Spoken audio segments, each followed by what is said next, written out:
Hello everyone, and welcome to the 10-minute guide for playing Swashbucklers Islands. Let's go ahead and get going.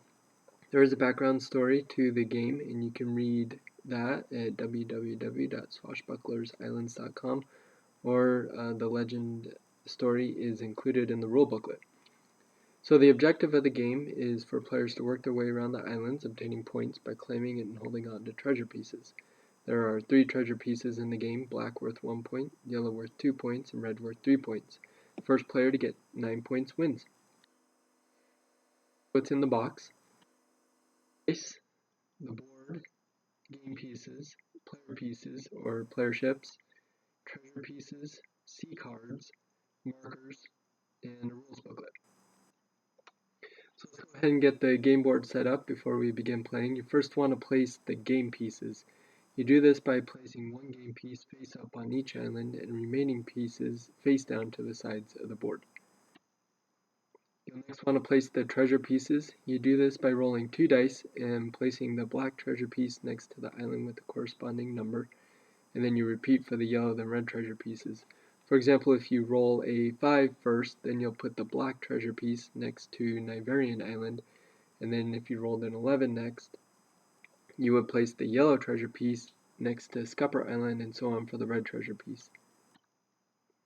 You'll now want to place the player ships, and you do this the same as you did the treasure pieces. Each player rolls 2 dice. Players place their ship on the island with the corresponding number. Again, similar to how treasure pieces are placed. Each player then draws 2 game pieces from the side of the board, and the player with the lowest sum of numbers goes first. Players keep the pieces they've drawn. Non-numbered pieces count as 0, and you'll want to roll for ties, and the lowest roll wins. Finally, you place the white marker cube on the 0 location of the Manic Battle counter towards the top of the game board. We'll talk about Manic Battles here in a few minutes. So that gets the game set up, and we can go ahead and get started. And this is definitely where things get pretty interesting. Cannons are going to boom, swords, they're going to be wielded, and ships, they just catch fire and sink. Things get pretty chaotic pretty quickly in this game. It's a lot of fun. So in other words, don't tread these waters lightly. So on the player's turn, they have 3 options. They can either A, roll 2 dice to determine how many spaces they get to move around the game board, or B, they can simply move their ship 2 islands.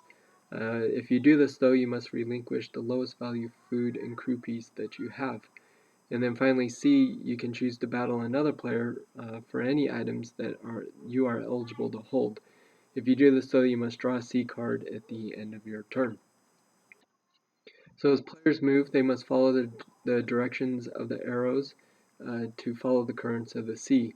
Arrows and islands count as spaces on the game board, and if a player passes through an island, they collect the game piece, and a new game piece is placed on the island. Players may hold an unlimited number of food pieces, orange, and crew pieces, purple, but only one of the other types of pieces at a time.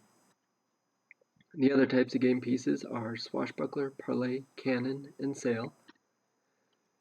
When a player crosses an island with a swashbuckler piece, the piece is taken off the island and placed within the respective sea zone. If any player has a treasure piece within the respective sea zone, the swashbuckler piece adds an additional point to the player's total. 2 pieces would add 2 points, and so on. So if the player was in sea zone 2, at the end of their turn and had the black treasure piece, they would get 1 point for having the black treasure piece and an additional point from the swashbuckler piece.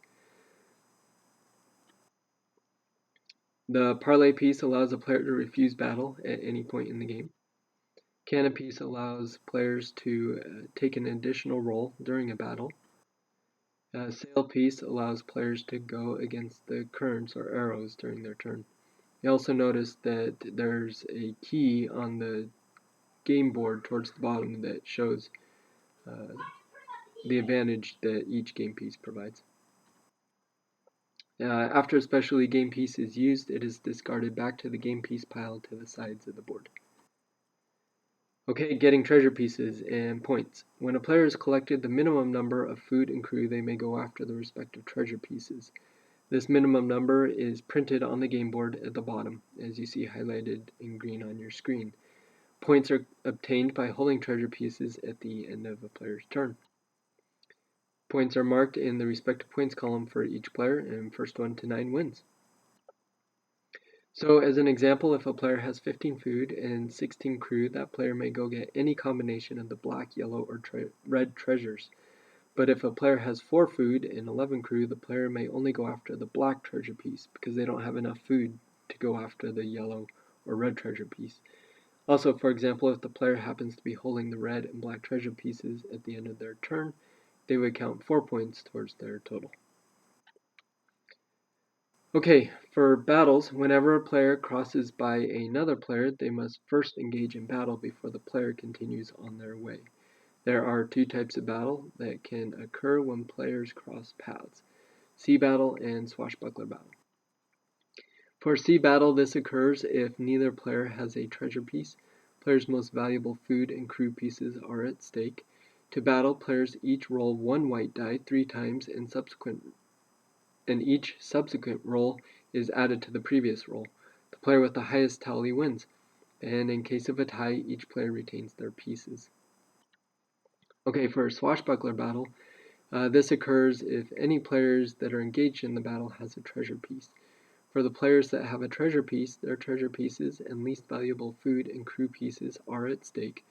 For players without a treasure piece, their most valuable food and crew pieces are at stake. To battle, players each roll both white dice 3 times, and each subsequent roll is added to the previous roll. Players then randomly draw a game piece from the pool of game pieces located at the side of the board and add the value of the game piece to their dice roll total. Again, the player with the highest tally wins. A swashbuckler, parlay, cannon, and sail piece count is 0, and in case of a tie, players keep their pieces. One other general note about battles is that any number of players can be engaged in a battle at a time. So if there happen to be 3 player ships on a current location, the 3 players would engage in the battle. Okay, crossing sea zones. When a player crosses a sea zone on their turn, they must collect a sea card. Only 1 sea card may be collected on a player's turn, even if the sea zone borders are crossed multiple times on a given turn. A sea card is always played as the last task of a player's turn. Instructions with how to proceed are printed on each sea card. Orange cards must be played immediately. Blue cards may be held and played at a later time. At most, 2 cards may be held by a player. Okay, finally there's the Manic Battle. Each time a C card is played, the counter to Manic Battle increments. And then when the counter reaches the Manic Battle space, the battle ensues. During Manic Battle, all players move their ships to Ahoy Island and also draw 1 game piece to add to the loot.